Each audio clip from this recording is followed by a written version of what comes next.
The robotic surgery, how to do we showed. Now we'll quickly see what is the basis of doing all this, whether there is evidence.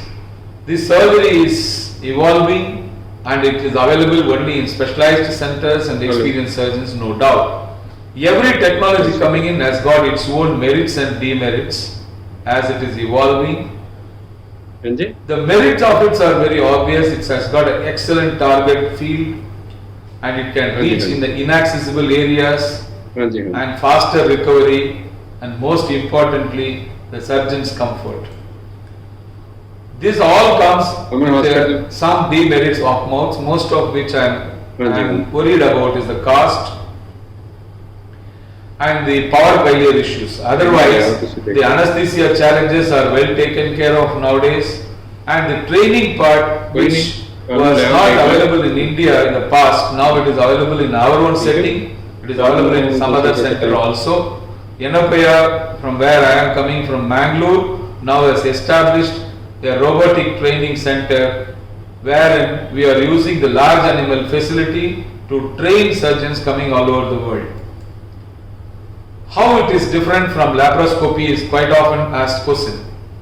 The 3D vision, as I told, and the 10 times magnification is the second one, and the ergonomics involved are beautiful here, and the more degree of movements. More importantly, I will be talking about the intuitive movements. What is intuitive movement? In open surgery, when you do surgery, you move the hands right side. If you want to move on the right side, you want to move left on the other side, you use it. This is called as intuitive movement. In the laparoscopy, these movements are counterintuitive. If I have to move the instrument to the medial, I have to move my arm lateral. This is counterintuitive movement. Whereas in the robo, like open surgery, it is intuitive movement. If you have to move the instrument on the right to left, you use the instrument, the hands right to left only.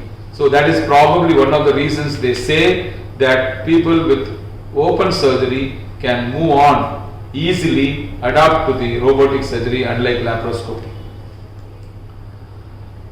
What are the goals of doing anything new in technologically when it comes to cancer surgery? It has to maintain oncological standards. It has to improve the perioperative outcomes and functional results and minimize the complications. Lesser pain, lesser scarring. Whether these goals are achieved by us with using robotic, is there any evidence for that? Particularly about the safety and the functional outcomes. Here few trials have come out. One of them I would say is the roller trial, which was done in 2011 to 14 period in MRC UK, wherein 471 cases have been randomized to laparoscopy and robo, and the primary endpoint was conversion and the secondary endpoints are multiple. We will quickly see the reports. The conversion rate was almost equal, 8 and 12%, and the intraoperative complication, post-op complications are the same, both immediate and late.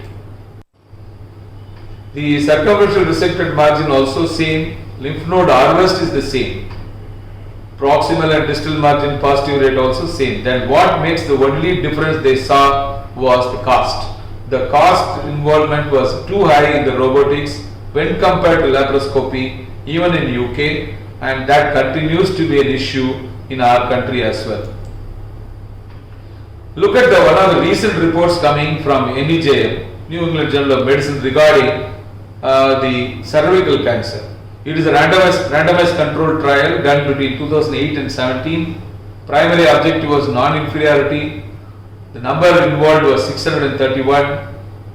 But minimal invasive surgery, if you look at it, 84% was done by laparoscopy and only 16% was robo. Conversion rate in robo was nil. Whereas the intraoperative complication, post-op complication, adjuvant treatment necessity all remain the same. But when you look at the recurrence, it was in minimal access surgery, it was more when compared to open. This makes the difference, and people were worried about this result, and more so in the mortality. If you look at the 3 years mortality, the minimal access surgery patients numbers are much more when compared to the open. In open surgery, it is 0.6, whereas in mortality, it is 4.4%. That makes the difference as far as the minimal access surgery is concerned. But having said that, shown the evidence, one should know every new surgical technique is going to face the hurdle of initial weakness and limitations, and the development of a refined instrumentation combined with a set of specific surgical tools will aid in implementation of minimal access surgery. Here I showed you an overview of what all can be done robotically in onco surgery with respect to the magnification, instrumentation, etc. But one needs to decide what needs to be done for the patient who is sitting in front. I leave it to you. I even today continue to do open surgery, laparoscopic surgery and robotic surgery. So, for the younger generation, ladies and gentlemen, I leave this slide to be discussed amongst you. Conformity is doing what everybody else is doing, regardless of what is right. Whereas the professional morality is doing what is right, regardless of what everybody else is doing. Thank you very much for a patient hearing. It's open for discussion now. Thank you. Thank you very much, sir. Thank you very much, sir. You are online, so any comments from chairperson? Usually questions are not asked for oration, but still some comments from seniors are welcome. Thank you, sir. Thank you, Dr. Vijayakumar. Am I audible? Yeah, you are audible. Am I audible to you? Yes, sir. Yeah, thank you very much. Thank you very much for doing this program. And though the COVID era taught me to concentrate and participate in a lot of webinars, but it happens to be the first e-conference which I am participating. And according to me, this is the first e-conference in our country as well. Congratulations for that. And hopefully things will go on this way only, I think, for next year or so. So we have to learn a lot. You are only showing some surgeries live and showing it off somewhere else, whereas the whole conference, you have done it virtually.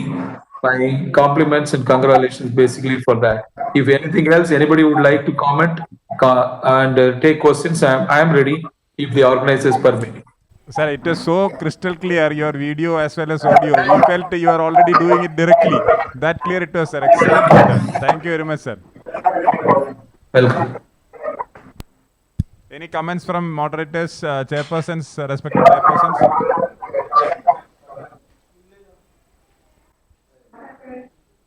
I think if nobody is commenting, I am Dr. Jalaluddin Akbar, and I am working along with sir.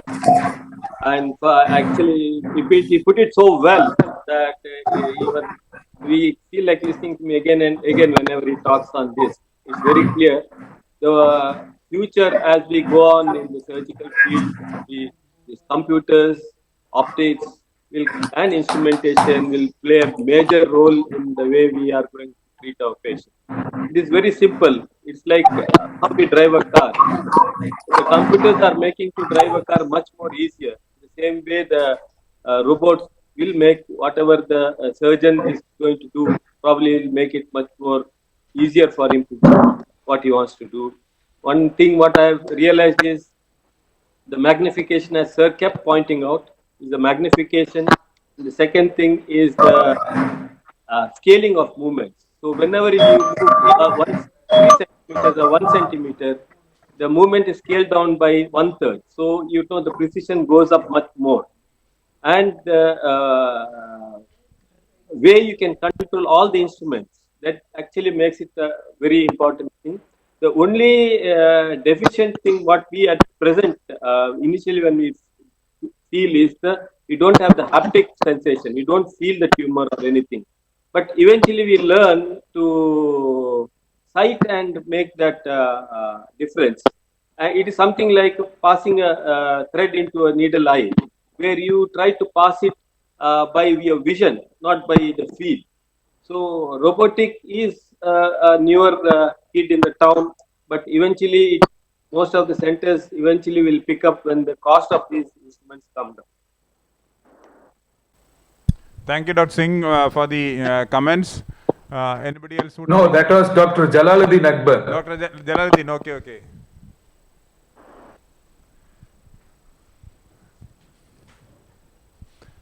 Sir, once again, thank you, and we will go ahead with the next oration.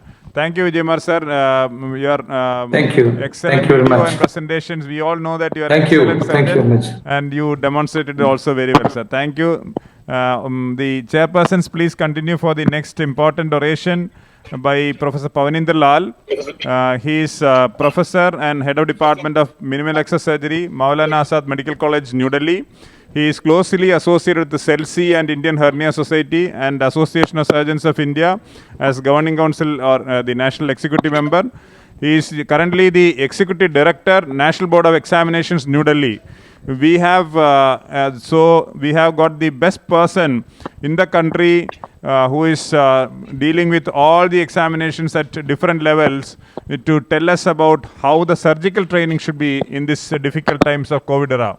Welcome, Dr. Lal. He has actually come several times to Kochi, operated in many hospitals where we work, and this time we are actually seeing him nice face on the screen.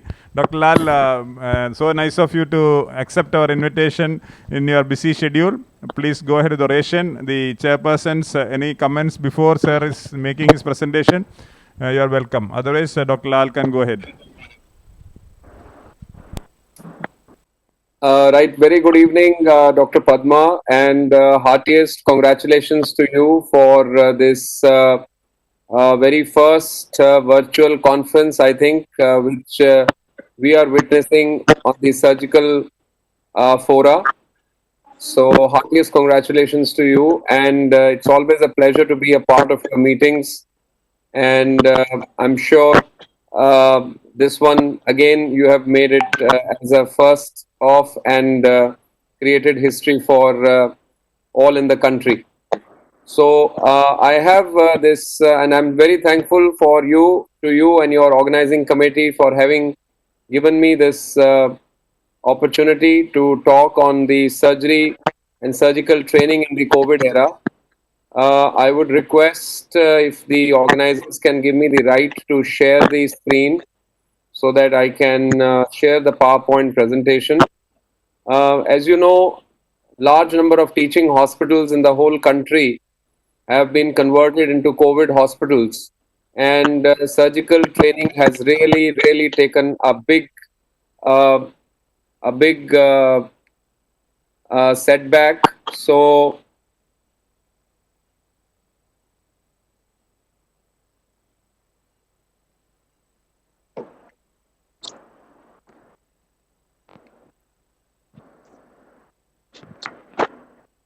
So I hope you're able to see the slides on the screen.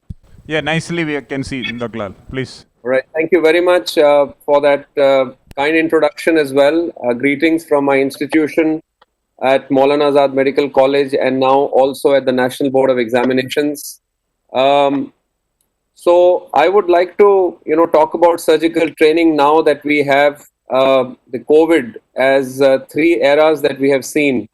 Would like to divide it into the pre-COVID era, which is what we all witnessed before March of this year, and then the COVID era, which is the current era, which is continuing now, and the post-COVID era, or I don't even know whether there will be an opportunity to call it a post-COVID era ever, or we will have to possibly say go along with COVID and start surgical training. And while you gave me this task to talk about surgical training challenges during this time, I thought it is a good opportunity to take you through, or take all of us through this, the way we undergo our normal surgical training in India today.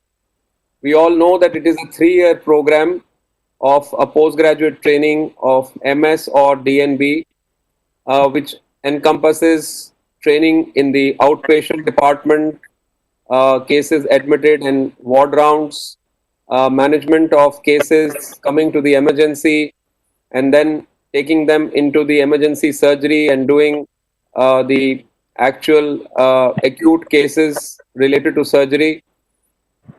Elective surgery, which is one of the most important components of our surgical training, where we do the hand holding for all residents, operation theaters, and then taking them out through the challenges of bringing the patient out to the road of recovery in the form of post-operative ward rounds, and whether it is minimal access or whether it is conventional post-operative ward rounds on the same evening or for major cases in the following days after surgery remain a very important part of surgical training of all our surgical residents.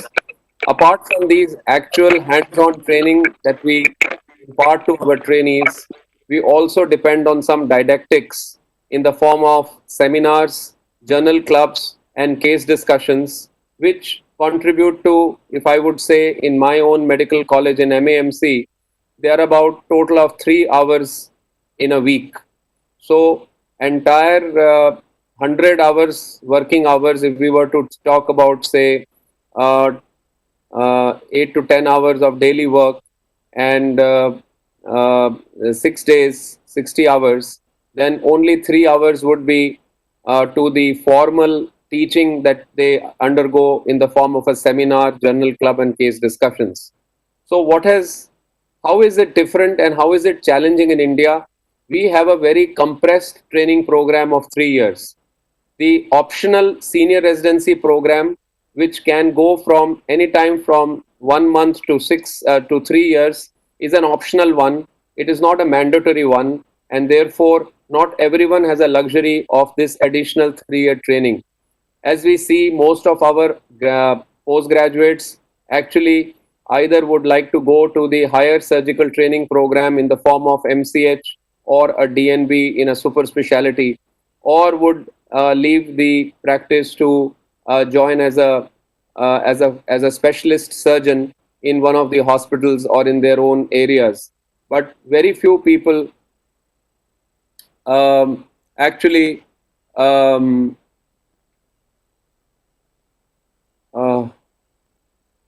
what has happened?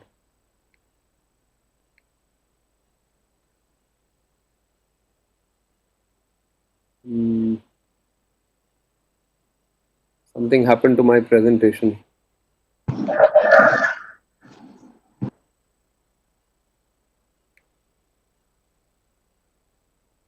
Are you able to see the full screen? Because it's gone from my side. We are able to see. We are able to see. Shall we just slowly change We can the see. slide for We you? can see. We No, can see. there was something I checked them for annotating. So can I come back to my full sharing, or is it okay to continue? Are you able to see the full screen of the slide? No, no, we are seeing only with slide. You can see the full screen. Yeah, I'll just go back again. Yeah, so is it fine now? Yeah. Fine, fine, perfect. Yeah, sorry for that. So as we can see, this kind of a compressed training does not give us the luxury of training surgical residents with the only seminars, journal clubs, case discussions, and webinars over this new media that we have learned in the last 4 months. So this is the conventional training that we have been doing. Now, I thought, let me just compare this 3-year compressed training to what is happening in the United Kingdom. United Kingdom has got 2 years of core surgical training, which is 2 years period. During this time, the candidates take the membership exam, which is called as the MRCS. And then after doing this MRCS, they are eligible for entering the surgical training, which is a 6-year program. So they are called as ST3 to ST8. And ST meaning specialty training. It could be general surgery, or it could go also into one of the specialties. And at the end of this 8-year period, which is 6 years of higher surgical training, the candidate sometimes takes this FRCS examination and therefore becomes a qualified surgeon like a consultant who is ready to practice. So there is a luxury of a 6-year training as compared to 3 years in India. Now look at United States. United States, the training is 5 years. The first 2 years of residency program are focused on foundation skills in general surgery and its subspecialties. This is the training from the John Hopkins, which I have just taken, which involve basic training in general surgery, surgical consultation, and management of the patient.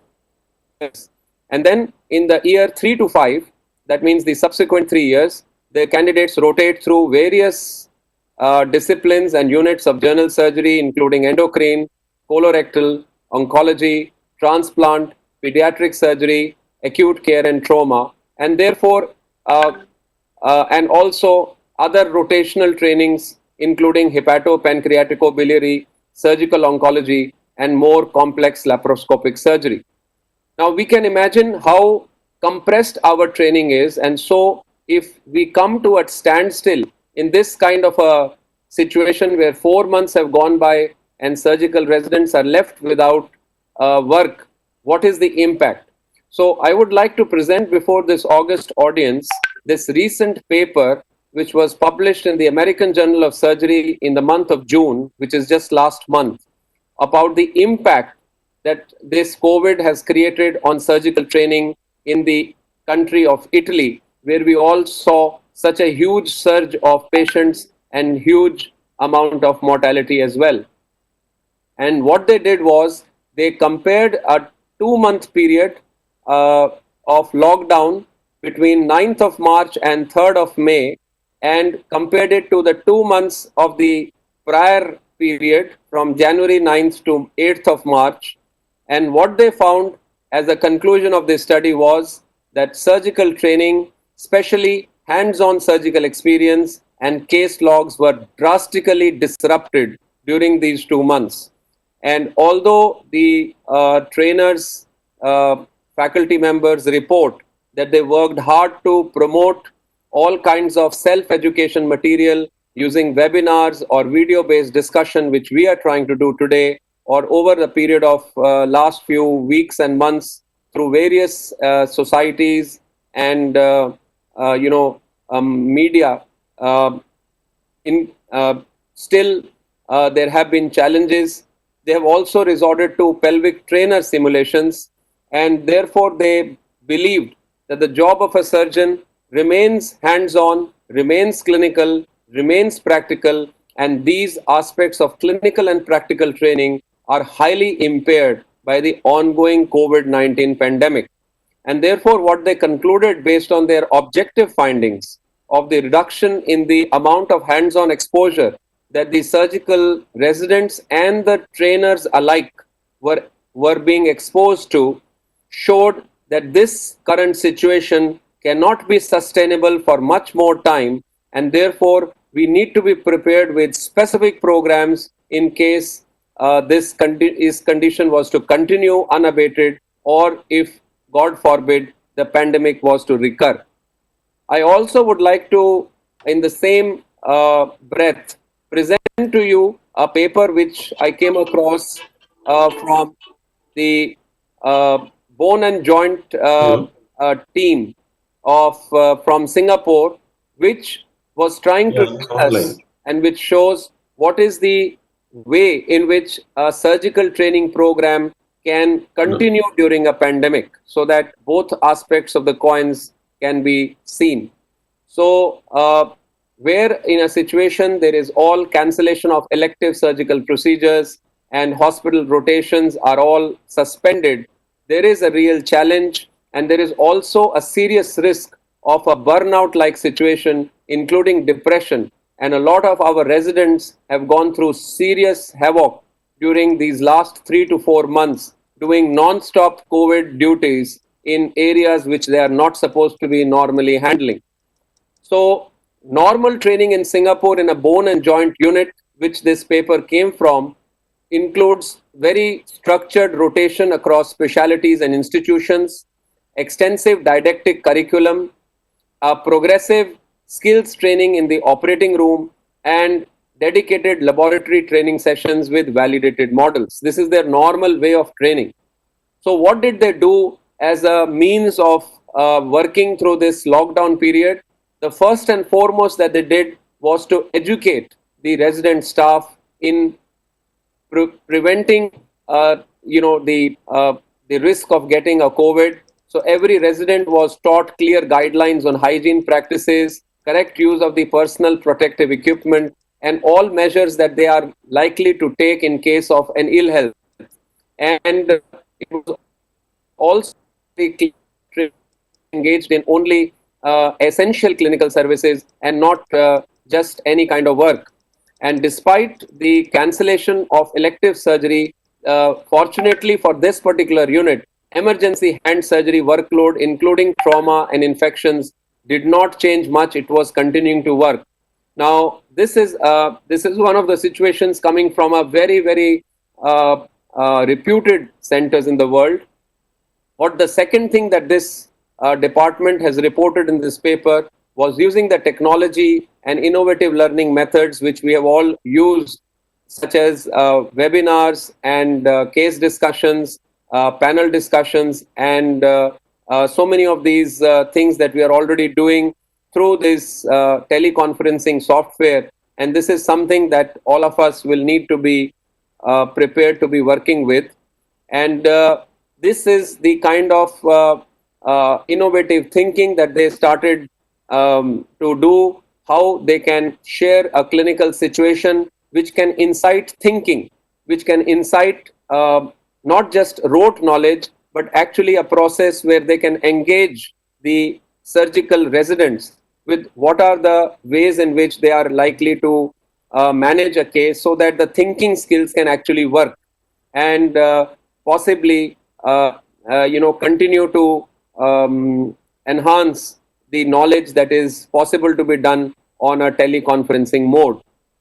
And the last thing that they mentioned was maintaining the examination preparedness, and that was of course by again a lot of attention to case-based tutorials, viva voces, and other clinical and basic science classes that have been done as a part of a teleconferencing module.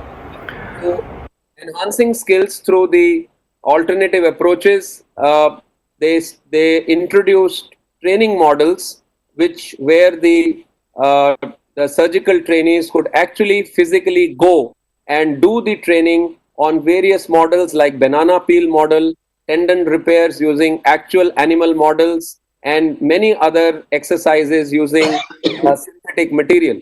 And this is the kind of exercises that they engaged their surgical residents during this lockdown period. Now, I think this is where we have lagged behind.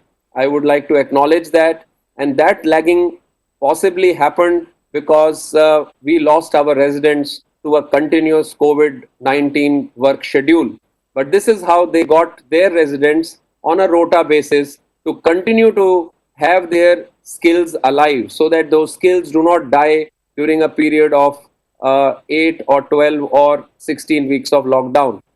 So what is the way forward, ladies and gentlemen? I think resident education cannot take a back seat even as the world grapples with an escalating number of cases and fatalities.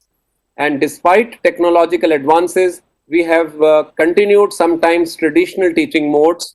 And this ongoing pandemic, however, has allowed us to relook the way we deliver teaching. Therefore, means like the present one where we are engaging today, video conferencing, e-learning has become one of the mainstream teaching tools.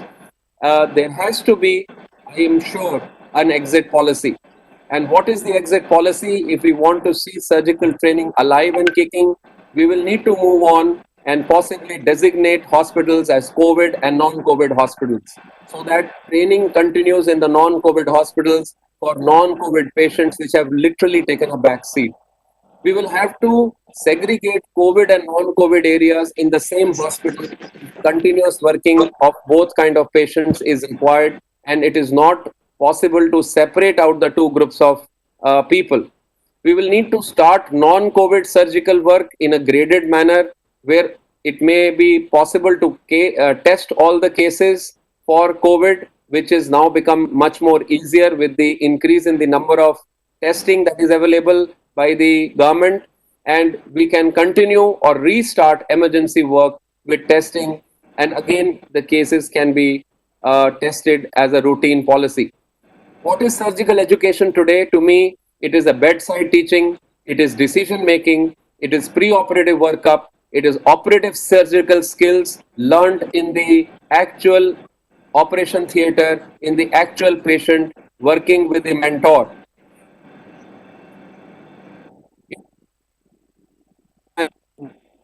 And the component of online and off-site teaching is not a substitute for actual surgical education.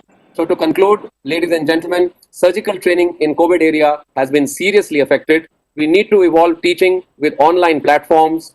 We need to start skills exercises for resident training. If this pandemic continues over several weeks now, and we vision that it will not start, and wherever possible, we should have an exit policy for starting surgery as soon as possible. Thank you very much once again for this very patient hearing, and thank you for this invitation, Dr. Padma. Thank you, Dr. Lal. We are very sure you are a person with great vision. Hope all these things will be implemented and surgical training will actually be restarted, I would say. And our effort also has been to actually see that surgical training to some extent is happening in form of these conferences and training programs. Excellent oration, Dr. Lal. And I would like the chairpersons to make some comment. Thank you, Pawanindra Lal, for that very excellent oration on surgical training. I think I should thank Padmakumar also for keeping time apart for education program like this during a webinar like this. And as Pawanindra Lal was mentioning, we are also nowadays focusing on the Zoom classes, especially with OSCEs, and also more of problem-based learning by more of webinars and OSCEs. Especially before the last DNB exam, Santosh has arranged daily classes in the evening from 9 to 11 p.m. in Kerala chapter. So I think I was attending all the classes as an expert, and we really enjoyed, and the students also benefited from such evening Zoom classes. So I think that is the way forward, and I am sure your thought-provoking talk was good. I feel that the national board can arrange some webinars at national level for the postgraduates. Thank you, Pawanindra Lal. Okay, Dr. Pawanindra Lal, am I audible and am I seen? I am Fazil Malkar. Yes, Yes. Wonderful presentation. And over and above that, and Dayananda Babu has also told something. I will just tell something more which I am doing. See, over and above the webinars and all, what I do is in the outpatient department, the Zoom is put on and the students are sitting at their home and they are able to see the interaction between the patient and the clinician, and so the outpatient actually becomes live to them far away. So similarly, when I'm operating also, we can use a camera on that Zoom and this can be shown directly to the students and we can have a discussion. So these things are actually, and when I go for rounds, I take the camera with the Zoom, and when a patient is coming, we have a clinical discussion also possible to that. So these three things I am doing, and it can be done by anybody. Only thing is that we should have an active Zoom working. Zoom, of course, is what we are using. Whether there is a controversy, I do not know. But in our experience, Zoom is the best platform for interacting with all people. So that's what we are doing. Would you like to say something about these 3 points? Outpatient, theater, and what rounds can be done through Zoom? Yes, sir. Thank you very much, Dr. Babu and Dr. Fazilka, for your comments. And yes, absolutely, you are perfectly right that this is the way we will need to continue till we are able to restart our normal surgical practice. But, you know, let me give you some update from the national capital here. We have got 5 top class medical colleges where the top standard toppers of the NEET PG examination go. Maulana Azad Medical College, University College of Medical Sciences, Lady Harding Medical College, and VMMC, which is the Vardhaman Mahavir, which is the other one. Surgery, elective surgery, emergency surgery in these 4 hospitals is close to zero for the past 4 months. These all 4 hospitals have been converted into COVID hospitals. Hospital is 100% COVID. None of my 48 postgraduates are getting to do surgery. 16 postgraduates, toppers from all over the country have arrived without having seen a single case. And there is nothing in the mind of the administration to move away to policy to see how training can be restarted. There has to be an exit mechanism. There has to be a mechanism to look at patients who are non-COVID. And some of our institutions in Delhi, non-teaching hospitals actually, which put their foot down, have continued to provide emergency and elective surgery throughout 4 months of this lockdown period when all of us have been managing very high number of cases. The problem is that the surgical residents have been lost out to this management of COVID patients, which is completely not the domain. Though I can understand that this is a national emergency, and if need be, any one of us is required to defend our borders, if required, go to the army also and fight for our nation. We need to do all that. But when things are stable, we need to think about residency training program. We have a very short training program of 36 months, and 4 months of that 36 months is completely gone. And these will never come back in the life of that resident.